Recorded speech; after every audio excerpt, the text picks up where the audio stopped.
Hoje é dia de estreia do quadro Elas Têm História. Vamos conhecer agora histórias de mulheres inspiradoras.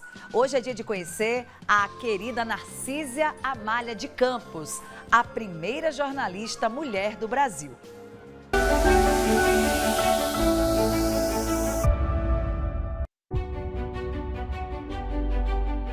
Olá, eu sou a historiadora Rafaela Machado. E eu, Larissa Manhães. Dia 8 de março é comemorado o Dia Internacional da Mulher. E por isso, a Record nos convidou para fazer um especial para vocês, contando a história de grandes mulheres da nossa região. E aí a gente quer te convidar para visitar cidades do Norte Fluminense, para você conhecer a história de grandes mulheres que ontem e hoje continuam fazendo história. E hoje nós estamos aqui no município de São João da Barra para te contar a história de Narcisa Amália, que é considerada a primeira jornalista do Brasil. Narcisa Amália nasceu no dia 3 de abril de 1852 aqui na cidade de São João da Barra. Era filha da professora Narcisa Inácia de Campos e do jornalista e escritor Jácome de Campos.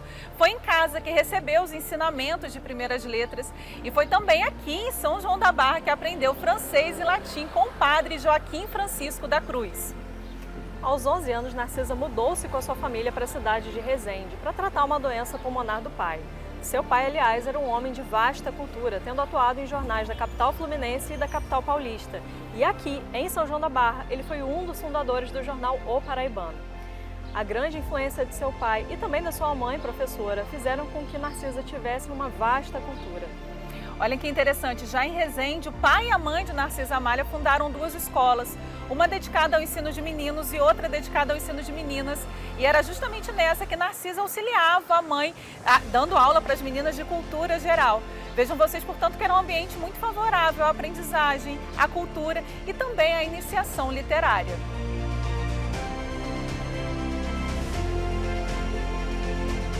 Narcisa começou sua carreira como tradutora de textos e contos em francês.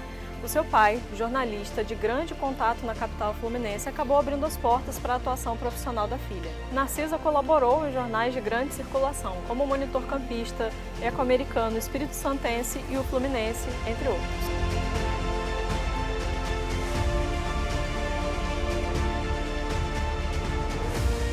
Apesar de ter publicado textos em diferentes jornais, Narcisa Amália lançou um único livro, Nebulosas, uma obra composta por 44 poemas e publicada originalmente em 1872. É interessante que a editora, muito prestigiosa à época, Garnier, arcou com todos os custos da publicação da edição.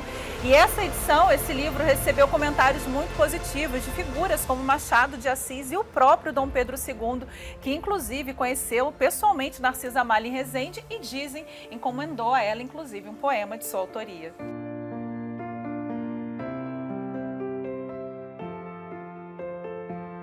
Em sua produção literária estavam presentes temas diversos.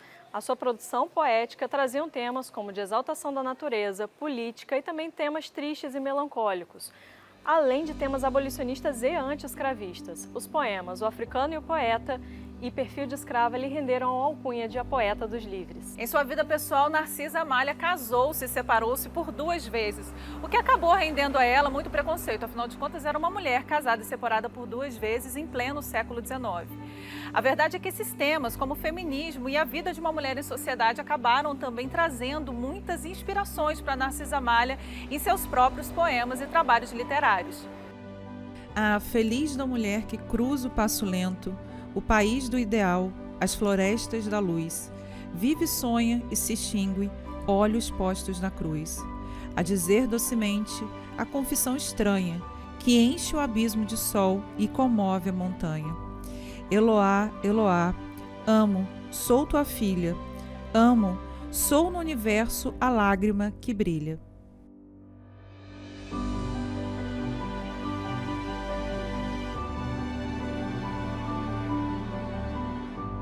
Em 1873, Narcisa Amália recebeu um prêmio A Lira de Ouro. E no ano seguinte, o prêmio da Mocidade Acadêmica, uma pena de ouro entregue pelo conselheiro Saldanha Marinho. Na ocasião, Narcisa proferiu um discurso de exaltação da figura da mulher e contra os preconceitos sofridos pelas mulheres de seu tempo, principalmente aquelas que resolviam transgredir as regras do século XIX, situações vividas pela própria autora.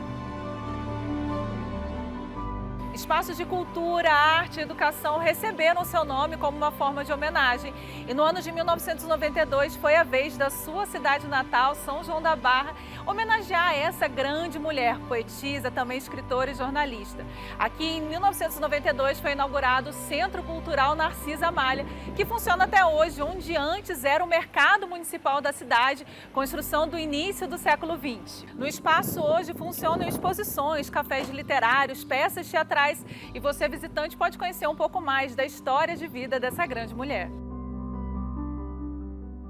Ao ser acusada pelo seu segundo marido após a separação de não ser autora dos seus textos, Narcisa Malha muda-se para o Rio de Janeiro e passa a atuar como professora, deixando de lado as atividades jornalísticas e literárias.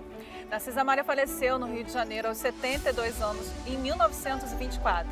Ela deixa pra gente um legado do que a mulher pode ser e, além disso, da grande potência que foi essa são-joanense, que foi escritora, poetisa e também a primeira jornalista reconhecida de toda a história do Brasil. E é por isso que agora a gente vai viajar para o município vizinho de São Francisco do Itabapoana para te mostrar a história de mulheres que mantêm as tradições vivas e para te mostrar também que a história ainda é feita no tempo presente.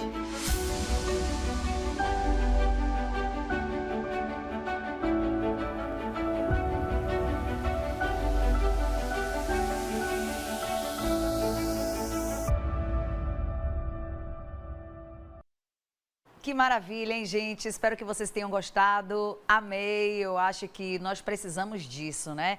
Quando a gente volta no tempo, quando a gente vai pesquisar, quando a gente vai recontar a história, especialmente, né, das mulheres que venceram aí tantos desafios nessa época, né, tão difícil. A gente já vive um momento tão delicado, né, nos últimos tempos, mas imagina, já no século XIX, aí, quantos desafios essas mulheres não enfrentaram. E a nossa Narcisa deixa esse legado, deixa essa história para a gente poder ouvir de um jeito tão interessante, tão bacana, sendo contada aí por essas grandes profissionais, por essas duas historiadoras maravilhosas que estão aqui nos presenteando. Então esse é o nosso convite. Eu convido você, nesse mês de março, a resgatar, a valorizar, a estar com a gente, viajando pela história, porque quando a gente vai lá atrás, a gente se fortalece. Quando a gente vai na nossa história, na nossa família, você não começa a ter mais força? Então, a história do povo da nossa terra também nos ajuda. E esse é o intuito também desse quadro maravilhoso que vai aqui a partir de quinta-feira também. Na próxima quinta a gente vai continuar a falar do Elas Têm História em São Francisco de Itabapoana. Vamos continuar a contar essa história maravilhosa. E amanhã, no dia 8, vamos também estar aqui com um quadro maravilhoso. Elas Inspiram.